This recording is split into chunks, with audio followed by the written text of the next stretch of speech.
कल उड़ीसा में बहुत ही एक दर्दनाक ट्रेन एक्सीडेंट हुआ और मुझे लगता है कि पूरा देश जो है इस समय शोक में है। लेकिन दुख की बात ये है कि हम अचानक देख रहे हैं कि सब पार्टीज़ के लोग एक दूसरे को ब्लेम करने में लग गए हैं, नीचे खींचने में लग गए हैं, but no one is thinking about the families of all these people who have gone through that. Very sad. I think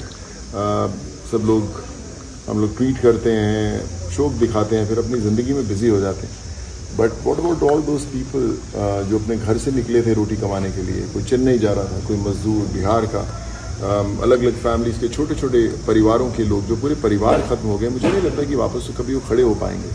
compensation मिलेंगे उनको जो शायद 2-4 महीने में ख़त्म हो जाएंगे। इंजर्ड जो लोग हैं उनको थोड़ी कॉम्पनसेशन मिलेगी जो शायद फिर 1-2 महीने में ख़त्म हो जाएगी। बट इमेजिन कि जिसकी टांग टूटी होगी, जिसकी गर्दन टूटी होगी, कंधा टूटा होगा, वापस कब अपने काम पे जा पाएगा या कभी जा भी नहीं पाएगा। These are all the bread winners of the families. और मुझे लगता है कि सरकार बहुत कमाल का काम करी, पर एक छोटी सी पॉलिसी कहीं पर अगर लेकर आए जहाँ पर मुझे लगता है कि जो ऐसी ट्रैजिक इंसिडेंट्स होती हैं, जो इतने मास लेवल पे हमारे देश में ऐसी दर्दनाक घटनाएं होती हैं, उसमें उन फैमिलीज़ को जो इंजर्ड हैं उनको ताज़ ज़िंदगी, जैसे हमें पेंशन्स मिलती थी, प्रोविडेंट फंड्स मिलते थे, या एक फिक्स्ड इनकम आती थी, वो ज़रूर आनी चाहिए कि हर मंथ कुछ भी इनकम हो, 15-20 हज़ार, 25 हज़ार, 30 हज़ार, जो भी एक इनकम हो।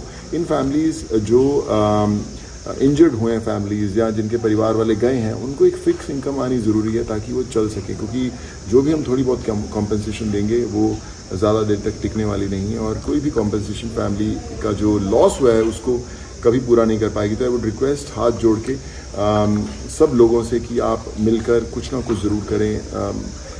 जो स्टेट गवर्नमेंट्स हैं, जो सेंट्रल गवर्नमेंट्स हैं, बहुत कमाल का काम कर रही हैं, but together I think they should form certain kind of policies जो आगे तक एक एग्जांपल सेट कर पाएँ। और ख़ासकर उड़ीसा की जो इतनी बड़ी इंसिडेंट है उसमें हम लोग सब मिलकर साथ में खड़े हो पाएँ। आई थिंक सिर्फ सोशल मीडिया पे दुख दिखाने से कुछ नहीं होगा।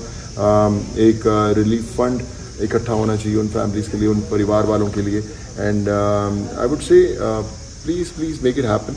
एंड सब पॉलिटिकल पार्टी से प्लीज़ एक दूसरे को मत ब्लेम करें, ब्लेम गेम मत खेलें, मत नीचे दिखाएं। I think it's time for all of us to stand with the families who have lost their loved ones. और मुझे नहीं लगता कि कभी वो ज़िंदगी नॉर्मल उनकी हो पाएगी। हम लोग शायद, जैसे मैंने बोला, कि हम लोग व्यस्त हो जाएंगे अपनी ज़िंदगी में, but it's very important to stand with them and show our support to them. So guys, please come together and let's try to do whatever best we can. जय हिंद।